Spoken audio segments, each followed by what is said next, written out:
जय हिंद। आप सबके लिए आज बहुत ही मस्त चीज़ लाया हूँ।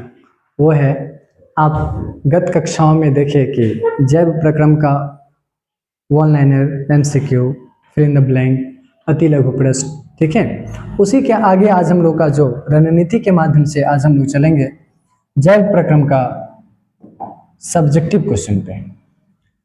यहाँ ये जो क्वेश्चन को तैयार करने का हमारा एक ही टारगेट है, वो आपका एग्जाम।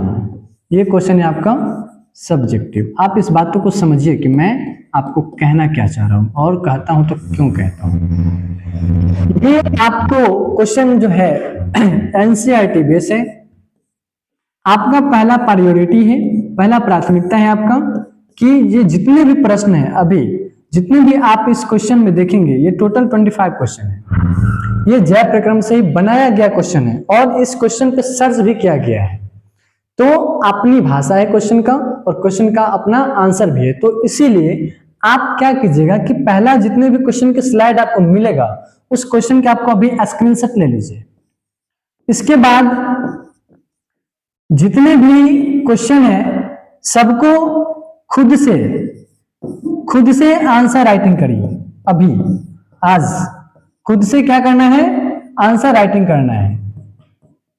खुद से आपको आंसर राइटिंग करना है अपनी भाषा में। अभी आप लोग का जो ये बैच है, ये परीक्षा उन्मुखी बैच है और कहीं ना कहीं आपको मेहनत करने की जरूरी है, मुझे मेहनत करने की जरूरी है। तो इस मेहनत को सफल बनाने के लिए हम आप दोनों के सहयोग जरूरी है। तो अभी जितने भी आपको ये क्वेश्चन मिल रहा है, तो इस क्वेश्चन का आप पहला काम कीजिए, स्क्रीनशॉट लीजिए और इसके बाद आप जितने भी क्वेश्चन हैं सब क्वेश्चन को बनाने का खुद से प्रयास कीजिए और खुद को अपना मापिए कि मैं कहां हूं और आप कितना स्कोर कर पा रहे हैं। क्वेश्चन नंबर 1 है, संपोषी पोषण एवं विषमपोषी पोषण में क्या अंतर है, इस दोनों में क्या अंतर है। तो ये 2 मार्क्स 4 मार्क्स का क्वेश्चन है, 5 मार्क्स में भी पूछेगा आपसे। प्रकाश संश्लेषण के लिए आवश्यक कच्ची सामग्री पौधा कहां से प्राप्त करते हैं, हमारे आमाशय में अम्ल की क्या भूमिका है, पाचक एंजाइम का क्या काम है, ग्लूकोज के ऑक्सीकरण से भिन्न जीवों में ऊर्जा प्राप्त करने के विभिन्न पथ क्या है, मनुष्य में ऑक्सीजन एवं कार्बन डाइऑक्साइड का परिवहन कैसे होता है। क्वेश्चन लिखते चलिए। गैसों के विनिमय के लिए मानव फुफ्फुस में अधिकतम क्षेत्रफल को कैसे अभिकल्पित किया जाता है, पादप में जल और खनिज लवण का वहन कैसे होता है, हमारे शरीर में वसा का पाचन कैसे होता है, यह प्रक्रम कहाँ होता है। बहुत ही भाई मैं बता दूं तो बहुत ही अति महत्वपूर्ण प्रश्न है, आप कीजिए और कहीं न कहीं आसान भी है और महत्वपूर्ण भी है। इसलिए आप बी सीरियस, ठान लीजिए कि मुझे एग्जाम से पहले कहीं कुछ नहीं करना है। प्रश्न और आप क्वेश्चन आंसर और आप एग्जाम तक मैं विश्वास दिलाता हूं कि सफल होने से कोई नहीं रोकेगा। मैं विश्वास दिलाता हूं कि सफल होने से कोई नहीं रोकेगा, कतई नहीं रोकेगा आपको। नेक्स्ट है कि भोजन के पाचन में लार की क्या भूमिका है। नेक्स्ट है आपको जाइलम तथा फ्लोएम। जाइलम तथा फ्लोएम में पदार्थों के वहन में क्या अंतर है। जल से बाहर निकलने पर मछलियां क्यों मर जाती है, जल से बाहर निकालने पर मछलियां क्यों मर जाती है, आंसर दीजिए। यदि पृथ्वी से हरे पेड़ पौधे विलुप्त हो जाए तो क्या होगा। वसा के इमल्सीकरण का क्या महत्व है। आहार नाल में अंदर भोजन के गतिमान होने का क्या कारण है। नेक्स्ट क्वेश्चन ही है, अभी आपका 25 क्वेश्चन है, आपको मेहनत करना है। नेक्स्ट है, मनुष्य में रक्त संचरण दोहरा रक्त संचरण क्यों कहलाता है। मानव हृदय में 4 प्रकोष्ठ होने का क्या लाभ है। नेक्स्ट है, जीवधारियों में ऊर्जा मुद्रा का नाम लिखिए, यह कब और कहां उत्पन्न होगा। कसकुटा टिक्स एवं लीच में क्या समानता है। सिराओं की दीवारें धमनियों से पतली क्यों होती हैं। अगर रक्त में प्लेटलेट्स का अभाव हो जाए तो क्या होगा। अगर रक्त में प्लेटलेट्स का अभाव हो जाए तो क्या होगा। धमनी एवं सिरा में अंतर स्पष्ट करें। पौधे के लिए वाष्पोत्सर्जन क्यों आवश्यक है। अमीबा में पोषण विधि को समझाइए, प्रकाश संश्लेषण को समझाइए। ये आपका बहुत ही महत्वपूर्ण प्रश्न है। अब हम आगे इस स्लाइड के माध्यम से आपको आंसर देने की कोशिश करता हूं। आपका पहला प्रायोरिटी होना चाहिए कि खुद का आंसर, ठीक है। क्वेश्चन नंबर 1 है, वे सभी प्रक्रम पहला है क्वेश्चन कि स्वयंपोषी पोषण एवं विषमपोषी पोषण में क्या अंतर है।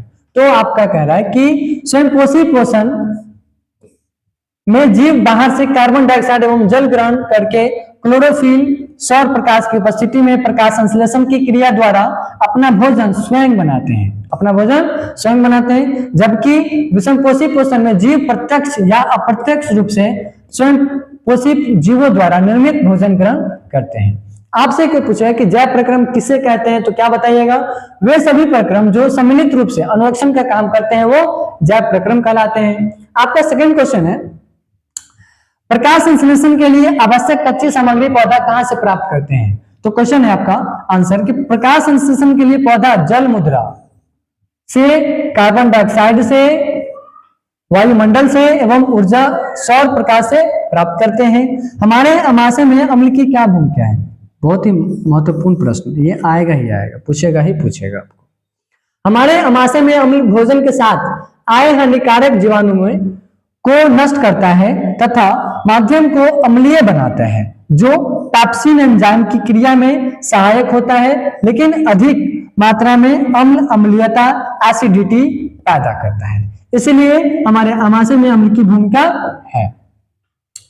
पाचक एंजाइम का क्या काम है? पाचक एंजाइम का क्या काम है, क्या कार्य है? आंसर कह रहा है कि पाचक एंजाइम जटिल कार्बनिक पदार्थ को सरल पदार्थों में परिवर्तित करने में सहायता होते हैं। ये कार्बोहाइड्रेट्स को ग्लूकोज में, वसा का वसीय अम्ल में तथा प्रोटीन को अमीनो अम्ल में परिवर्तित करके भोजन का पाचन हम लोग करते हैं। नेक्स्ट क्वेश्चन है आपका कि ग्लूकोज के ऑक्सीकरण से भिन्न जीवों में ऊर्जा प्राप्त करने के विभिन्न पथ क्या है? तो ग्लूकोज के ऑक्सीकरण से ऊर्जा प्राप्त करने के विभिन्न पथ, सर्वप्रथम कोशिका द्रव ग्लूकोज विखंडित होकर 3 कार्बन अणु में ये टूटती है, जिसे पायरुवेट भी हम लोग कहते हैं, याद रखिएगा, मोस्ट क्वेश्चन। नेक्स्ट है, ये जो आपका ग्लूकोज है ये 6 मतलब 6 कार्बन, ये कोशिका द्रव में ये 3 फेज में बढ़ती है, जिसमें ऑक्सीजन की अनुपस्थिति में, पायरुवेट में ऑक्सीजन की उपस्थिति में। तो ऑक्सीजन की अनुपस्थिति कहाँ होता है? यीस्ट में। और पायरुवेट जो 3 आयु में अणु बनते हैं प्लस ऊर्जा का जो उत्सर्जन होता है, ये ऑक्सीजन का अभाव हमारी पेशी कोशिका में होता है, और इसके बाद ऑक्सीजन की जो उपस्थिति होता है ये माइटोकॉन्ड्रिया में होता है। आपसे लाइन में भी पूछ सकती है। इसके बाद जो ऑक्सीजन की अनुपस्थिति है वो आपको ethanol plus carbon dioxide plus ऊर्जा के रूप में होता है, और वो 2 कार्बन अणु भी ये करते हैं। इसके बाद है ऑक्सीजन का अभाव पेशीय कोशिका जो लैक्टिक एसिड प्लस एनर्जी को, और 3 कार्बन डाइऑक्साइड, 3 कार्बन अणु, सॉरी कार्बन डाइऑक्साइड नहीं, 3 कार्बन अणु, और ऑक्सीजन की जो उपस्थिति है वो कार्बन डाइऑक्साइड प्लस जल प्लस ऊर्जा के रूप में होता है।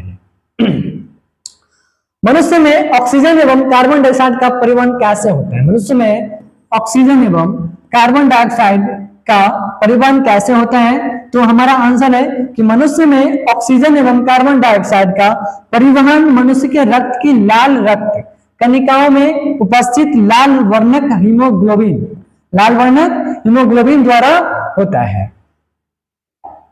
नेक्स्ट है, गैसों के विनिमय के लिए मानव फुफ्फुस में अधिकतम क्षेत्रफल को कैसे अभिकल्पित किया जाता है? तो हमारे फुफ्फुस में मार्ग छोटी और छोटी नलिकाओं में विभाजित हो जाते हैं, जिन्हें कुपिका कहते हैं। आपसे कुपिका भी पूछ सकता है कि कुपिका किसे कहते हैं।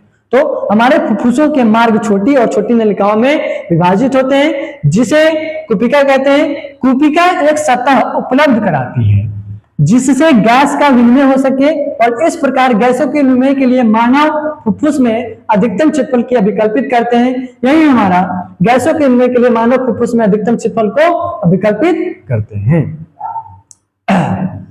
पादप में जल और खनिज लवण का वहन कैसे होगा? तो पादप में जल एवं खनिज लवण का वहन होता है वहन उत्तक जाइलम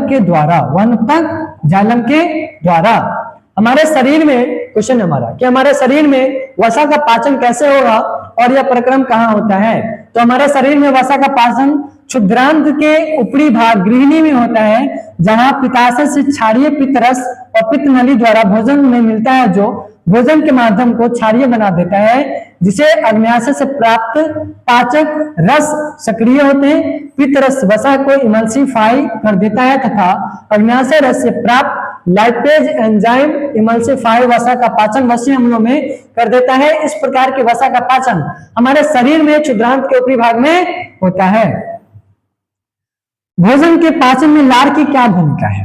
तो मुंह में स्थित लार ग्रंथि, मुंह में स्थित लार ग्रंथियों से लार निकलकर चबाए हुए भोजन में मिलकर इसके चिकना तथा लसलसापन बना देती है, जिससे यह भोजन नली में आसानी से फिसल सकता है। इससे अधिक महत्वपूर्ण यह है कि लार में उपस्थित एंजाइम एमाइलेज मंड के जटिल अणुओं को शर्करा में खंडित कर देती है, जो मंड की अपेक्षा काफी सरल अणु होते हैं। इस तरह बार भोजन के पाचन में अहम भूमिका निभाता है। नेक्स्ट, सारा का सारा आसान क्वेश्चन है। आपको आंसर राइटिंग पे विशेष फोकस करना है। आप जो लिखते हैं तो वो कैसे लिखते हैं, लिखने की विधि, लिखने की कला भी आप लोग को आना चाहिए। इस सब पे विशेष बल दीजिए और खुद का आंसर भी होना चाहिए आपका। जाइलम तथा फ्लोएम में पदार्थों का वहन में क्या अंतर है? तो जाइलम पादप में जड़ों द्वारा मृदा से अवशोषित जल एवं खनिजों को पत्तियों तक पहुंचने के लिए वहन करते हैं, जबकि फ्लोएम पत्तियों द्वारा निर्मित खाद्य पदार्थों को पादप के विभिन्न भागों तक पहुंचने के लिए ये वहन करते हैं। जल से बाहर निकालने पर मछलियां क्यों मर जाती है? क्वेश्चन कह रहा है आपको कि जल से बाहर निकालने पर मछलियां क्यों मर जाती है? तो मछलियों का गिल्स की सहायता से श्वसन करती है और इसके लिए जल में खुली ऑक्सीजन को ही अवशोषित करने में सक्षम होती है। मछलियां वायुमंडलीय ऑक्सीजन का अवशोषण नहीं कर पाती है, अतः जल से बाहर निकालने पर श्वसन के अभाव में मर जाती है। आसान सी बातें हैं, कितनी आसान बात है। यदि पृथ्वी से हरे पेड़ पौधे को विलुप्त हो जाए तो क्या होगा? संपूर्ण जीव पोषण के लिए प्रत्यक्ष या अप्रत्यक्ष रूप से पौधों पर निर्भर करते हैं, इसलिए सभी जीव भूखमरी से मृत्यु प्राप्त हो जाएगी। वसा के मलसीकरण का क्या महत्व है? तो भोजन में वसा बड़ी बड़ी कणिकाओं रूप में उपस्थित होती है, जिन पर पाचन एंजाइम को क्रिया करने में कठिनाई होती है।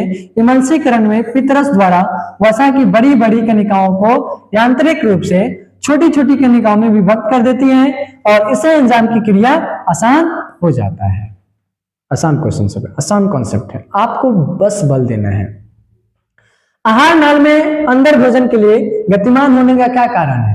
आंसर है कि भोजन नली की दीवारों में मांसपेशियां होती है जो लगातार संकुचन विमोचन करती हैं और जो पूरी आहार नाल में होती रहती है। इसके फलस्वरूप भोजन आहार नाल में आगे गतिमान होता रहता है। नेक्स्ट क्वेश्चन है कि मनुष्य में रक्त संचरण दोहरा रक्त संचरण को क्यों कहते हैं? तो मनुष्य के पूरे शरीर में रक्त के संचरण के एक चक्र में एक चक्र में क्या होता है? रक्त हृदय में 2 बार गुजरता है और एक बार दाहिने भाग में ऑक्सीजन रक्त और दूसरी बार बाएं भाग से ऑक्सीजनित रक्त, इसलिए मनुष्य में रक्त संचरण को दोहरा रक्त संचरण भी कहते हैं। नेक्स्ट क्वेश्चन है आपका, मानव हृदय में 4 प्रकोष्ठ होने का क्या लाभ है? मानव हृदय में जो 4 प्रकोष्ठ है उसका क्या फायदा है, क्या लाभ है?